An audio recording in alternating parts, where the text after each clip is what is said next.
Mellonta Tauta. These things are done in the near future. Sophocles, Antigone.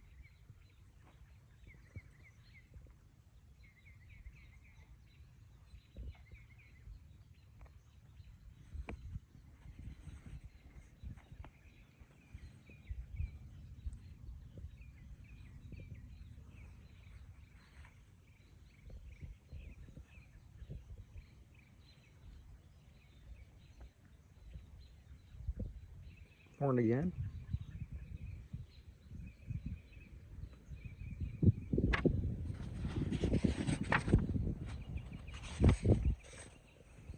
Yes, fairest and best beloved Una, quote-unquote born again. These were the words upon whose mystical meaning I had so long pondered, rejecting the explanation of a priesthood, until death himself resolved for me the secret. Death. How strangely, sweet Una, you echo my words. I observe too a vacillation in your step, a joyous inquietude in your eyes. You are confused and oppressed by the majestic novelty of the life eternal. Yes, it was of death I spoke. And hear how singularly sounds that word, which of old was wont to bring terror to all hearts, throwing a mildew upon all pleasures. Ah, death, the spectre which sates all feats. At all feasts. How often, Muna, did we lose ourselves in speculations upon its nature? How mysteriously did it act as a check to human bliss, saying unto it, quote, thus far and no farther, unquote. That earnest a check to human bliss, saying unto it, quote, thus far.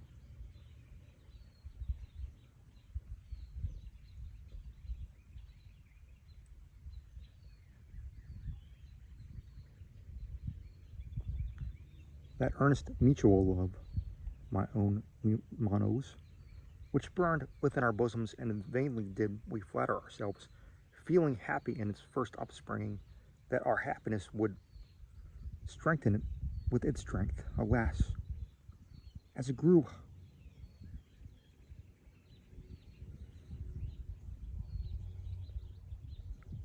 so in our hearts,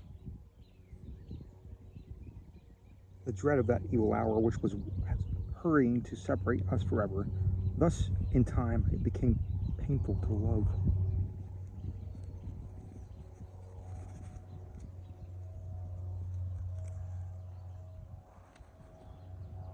Hate would have been mercy then.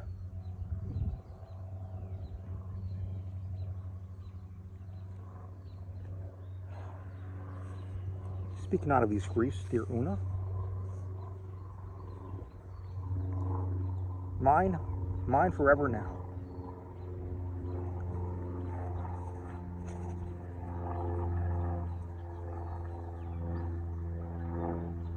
But the memory of past sorrow, is it not present joy? I have much to say yet of these things which have been. Above all, I burn to know the incidents of your own passage through the dark valley and shadow.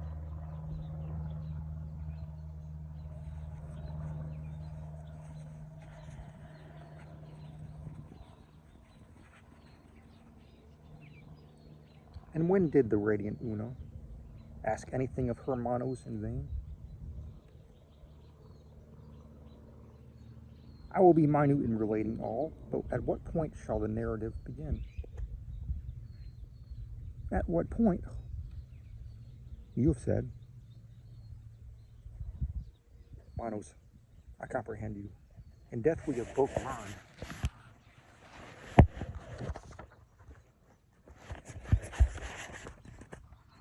The propensity of men to define the indefinable. I will not say then commence with the moment of life's cessation, but commence with that sad instant when, the fever having abandoned you, you sank into a breathless and motionless torpor, and eyes pressed down your pallid eyelids with the passionate fingers of love.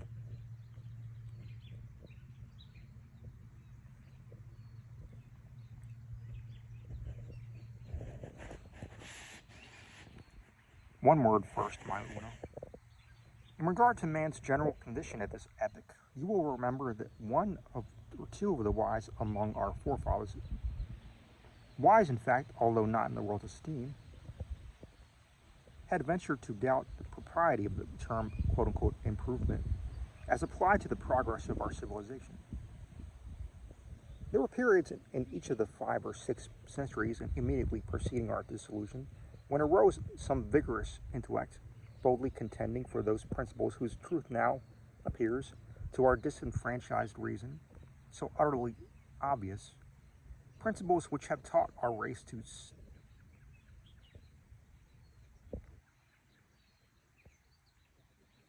submit to the guidance of the natural laws rather than attempt their control. At long intervals, some masterminds appeared, looking upon each advance in practical science as a retrogression in the true utility, occasionally the poetic intellect. That intellect, which now speaks in proof tones to the imagination alone, and to the unaided reason there is no weight, occasionally did this poetic intellect proceed a step farther in the evolving of the vague idea of the philosophic, and find in it the mystic parable that tells of the tree of knowledge,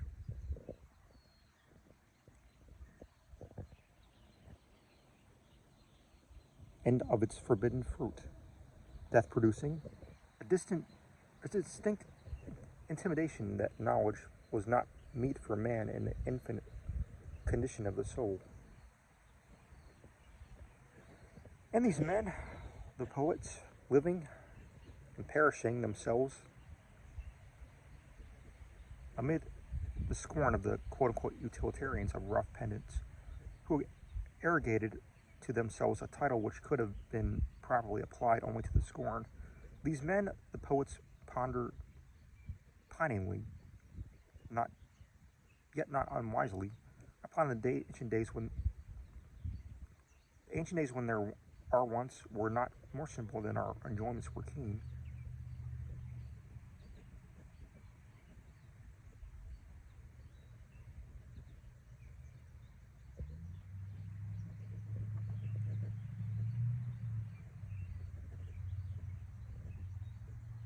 Days when mirth was a word unknown, and when solemn deep tones was happiness, holy, august, and blissful days, when blue rivers ran undammed between hills unhewn into far forests, solitudes, primeval, odorous, and unexplored.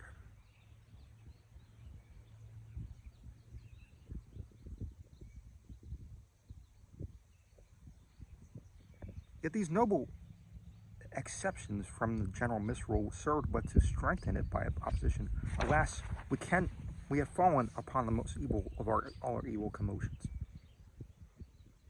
Days. The great quote-unquote movement was the cant term, went on. A diseased commotion, moral and physical. Art, the arts, arose supreme, and once enthroned cast chains upon the intellect which had elevated them to power.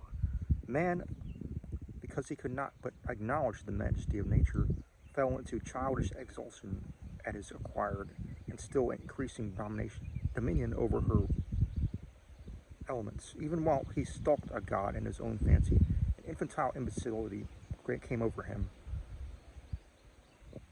As might be opposed from the origin of his disorder, he grew infected with system and with abstraction. He enwrapped himself in generalities.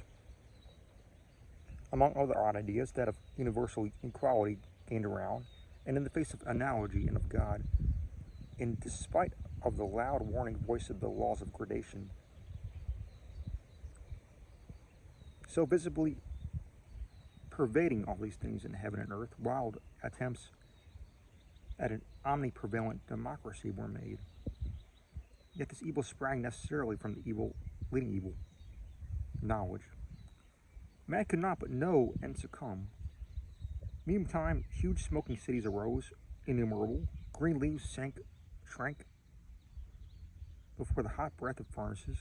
The fair face of nature was deformed as with our ravages of some loathsome disease.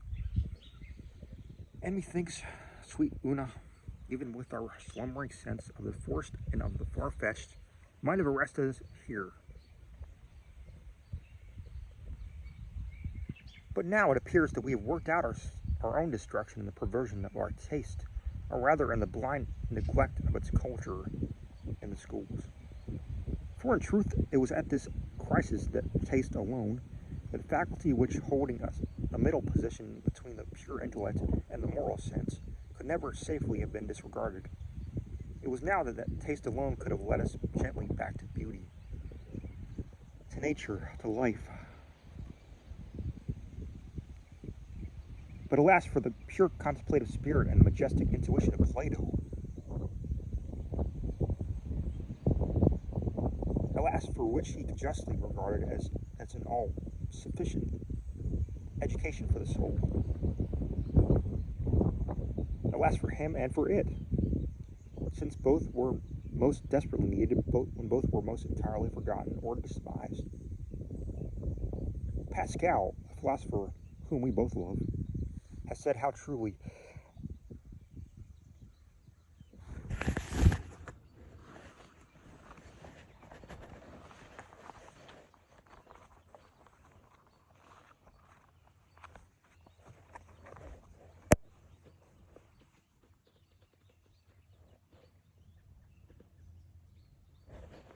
tout notre raisonnement c'est réduit à citer et en sentiment. All our reasoning comes down to surrendering to feeling.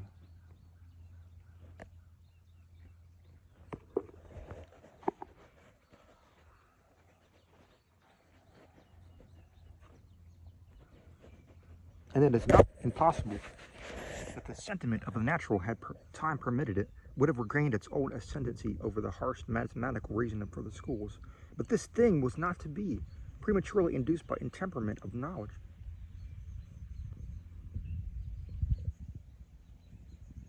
And the old age was of the world drew on, that the mass of mankind saw not, or living lustily, although unhappily, affected not to see.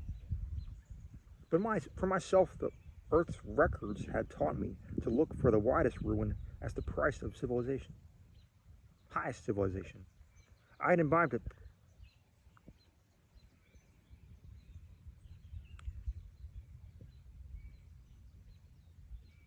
Oppressions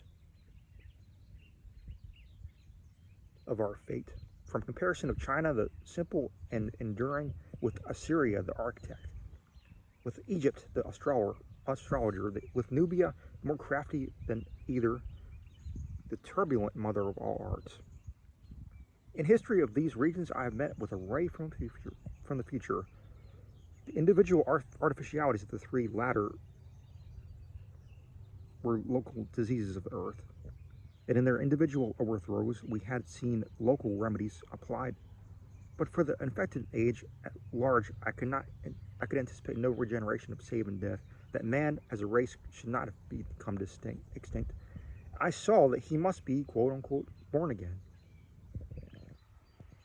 And it was fairest and dearest, that we wrapped our spirits daily in dreams.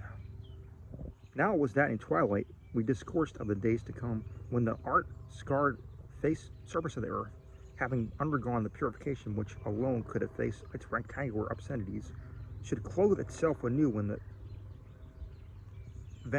verdure and the mountain slopes and the smiling bars of paradise, and be rendered at length a fit dwelling place for man. For man the death purged, for man to whose now exalted intellect there should be poison and knowledge no more. For the redeemed, regenerated, blissful, and now immortal, for still material man.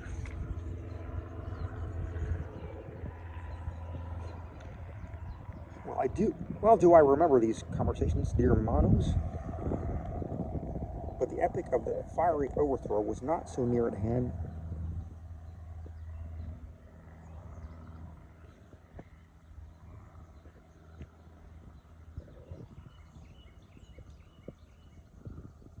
As we believed, and as the corruption you indicate did surely warrant us in believing.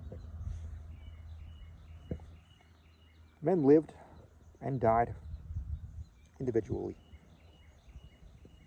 You, yourself, sickened and passed into the grave, and thither your constant Una speedily followed you.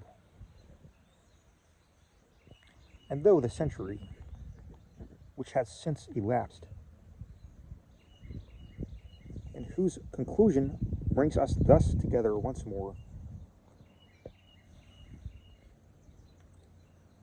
torture our slumbering senses with no impatience of duration, yet my Manos, it was a century still.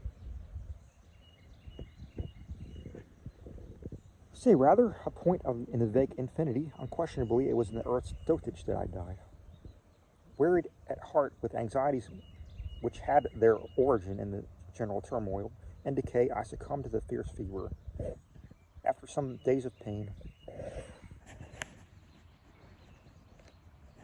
and many dreaming delirium replete with ecstasy, the manifestations of which you mistook for pain, while I longed was impotent.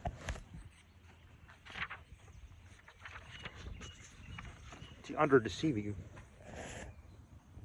After some days, there came upon me, as you have said, a breathless and motionless torpor, and this was termed death by those who stood around me.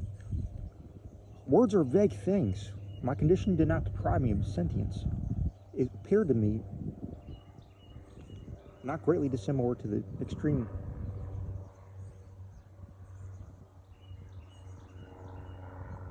quiescence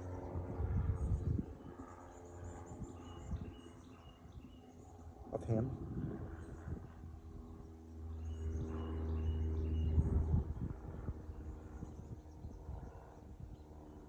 whom slumbered long and profoundly,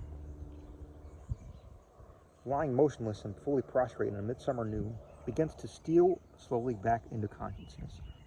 Through the mere sufficiency of his sleep, and without being awakened by external disturbances, I breathed no longer, the pulses were still, the heart was ceased to beat, volition had not departed, but was powerless.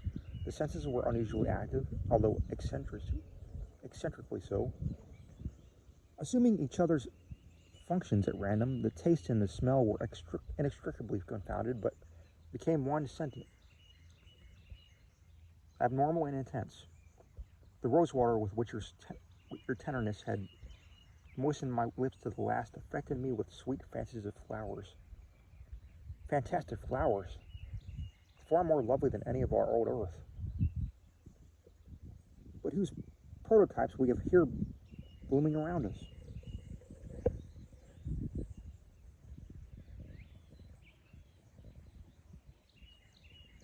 The eyelids, transparent and bloodless, offered no complete impediment to vision. As vision was in abeyance, with the balls could not roll in their sockets, but all objects within the range of visual hemisphere were seen with more or less distinctness, the rays of which fell upon the external retina or into the corner of the eye, producing a more vivid effect than those which struck the front or anterior surface. Yet, in the former instance, this effect was so far anomalous that I appreciated it only as sound. Sound, sweet or discordant as the matters presenting themselves at my side were light or dark in shade, curved with or angular in outline, the hearing at the same time, although excited in degree, were not irregular in action, estimating real sounds with the extravagance of precision, yet not less than of sensibility. Touch had undergone a modification more peculiar, its impressions were tardily received, and pertinaciously retained, and resulted always in the highest physical pleasure. Thus, the pressure of their sweet fingers upon my eyelids, at first only recognized through vision, at length, long after their removal, filled my whole being with a sensual delight immeasurable. I say with a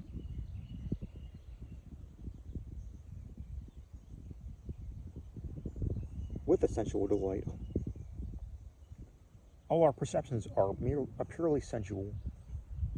The materials furnished the passive brain by the senses were not in the least degree wrought into shape by the deceased understanding.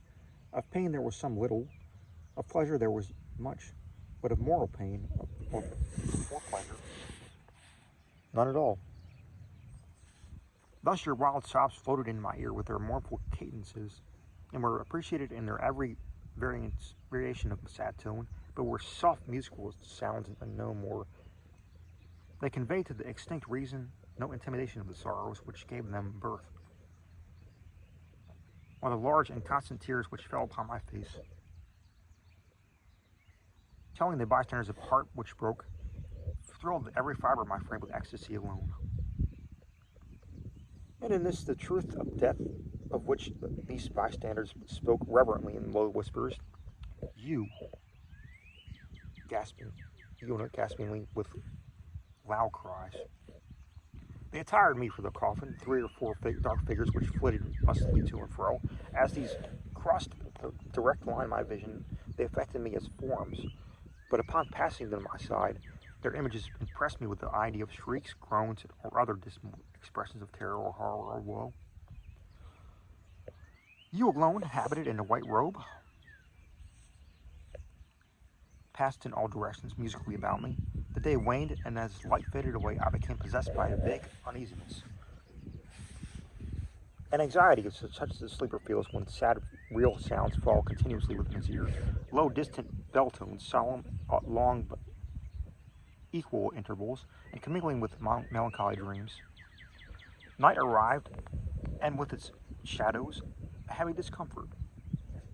It oppressed my limbs with the oppression of some dull weight, and was palpable. There was some moaning sound, not unlike the distant reverberation of surf, but was more continuous, and which, beginning with the first twilight, had grown in some strength with the darkness. Suddenly lights were brought into the room, and this reverberation became forthwith interrupted in the frequent unequal bursts of the same sound, but less dreary and less distinct. The ponderous oppression was in a great measure relieved, and issuing from my flame of each lamp, for there were many, there flowed unbrokenly into my ears a strain of melodious monotone. And when now, dear Una, approaching the bed upon which I lay outstretched, you sat gently by my side, breathing odor from your sweet lips, and pressing them upon my brow, there arose tremulously within my bosom, and mingling with the myriad physical sensations which circumstances had called forthwith, a something akin to sentiment itself, a feeling that half appreciating, half responding to your earnest love and sorrow, but this feeling took no root in the pulseless heart, and seeming indeed rather a shadow than a reality, and faded quickly away, first into extreme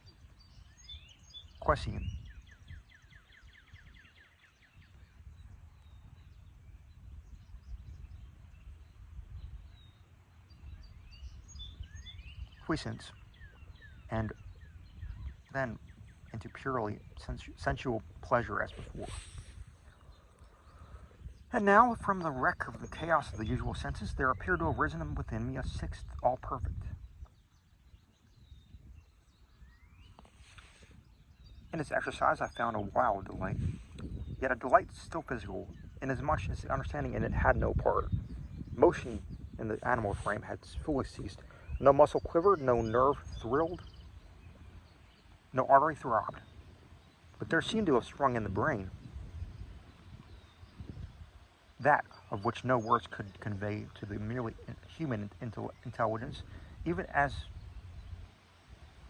an indistinct conception. Let me term it as a mental, pendulous pulsation. It was the moral embodiment of the man's abstract idea of time. By the absolute equalization of this movement, or of such as this, had the cycles of the firmament orbs themselves been adjusted. By its aid, I measured the irregularities of the clock upon the mantle, and of the watches of the attendants. Their ticking came sonorously to my ears. The slightest deviation from the true proportion, and of these deviations were omniprevalent, affected me just as violations of abstract truth are wont on earth to affect the moral sense. Although no two of the timepieces in the chamber struck individual sound seconds accurately together, yet I had no difficulty in holding steadily in mind the tones and the respective momentary errors of each. And this keen, perfect, self-existing sentiment of duration, this sentiment existing as man could not possibly have conceived it to exist, independently of any succession of events, this idea, the sixth sense, upspringing from the ashes of the rest, was the first obvious and certain step of the intemporal soul upon the threshold of the temporal eternity. It was midnight, and yet you sat by my side. All others had departed from the chamber of death, and they had deposited me in the coffin. The lamps burned flickeringly, for this I knew by the tremulousness of the monotonous strains.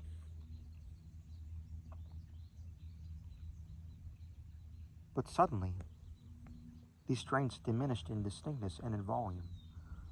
Finally, they ceased.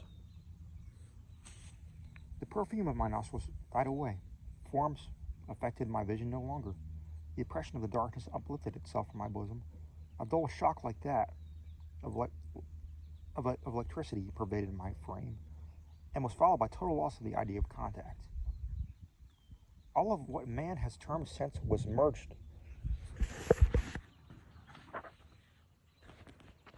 into the sole consciousness of entity. And in the one abiding sentiment of duration, the mortal body had been at length stricken with the hand of the deadly decay. Yet had not all of sentience departed, for the consciousness and the sentiment remaining supplied some of its functions by lethargic intuition. I appreciated the dire change now in operation upon the flesh, and as the dreamer is sometimes aware of the bodily presence of whom leans over him, so sweet Una, I still dully felt that you sat by my side. So too, when the noon of the second day came, I was not unconscious of these movements which displaced you by my side, which confined me within the coffin, which deposited me within the hearse, which bore me to the grave, which lowered me within it, which heaped heavily the mold upon me, and thus left me in blackness and corruption, to my sad and solemn slumbers with the worm. And here, in the present house which has few secrets to disclose, there rolled away days and weeks and months, and the soul watched narrowly each second as it flew, and without effort took record of its flight, without effort and without object. A year past, the consciousness of being had grown hourly more distinct, and that of the mere locality had, in its great measure, usurped its position. The idea of entity was becoming merged in that of place.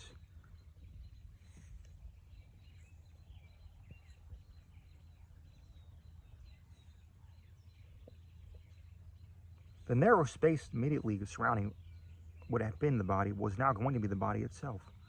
At length, as often happens to the sleeper by sleep, and in the world alone its death imaged, at length as sometimes happens on earth to the deep slumberer, when some flitting light half startled him into waking, yet left him half enveloped in dreams, so to me in the strict embrace of the shadow came that light which alone might have had power to startle, the light enduring love.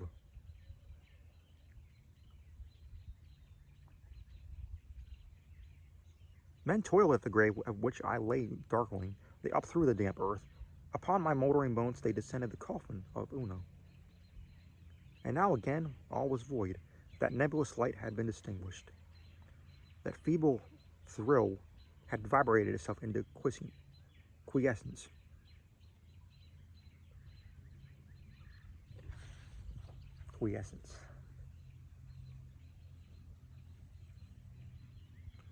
Many lustra had supervened. Dust had returned to dust, the worm had food no more, the sense of being had at length utterly departed. And there reigned in its stead of all things dominant and perpetual, the autocrat's place and time. For that which was not, for that which had no form, for that which had no thought, for that which had no sentience, for that which was soulless, yet which had matter, formed no portion.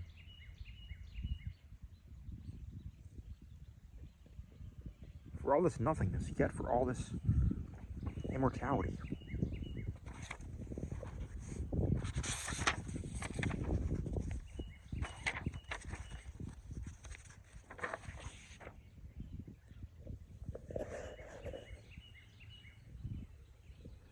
The grave was still a home, and the corrosive hours co-mates.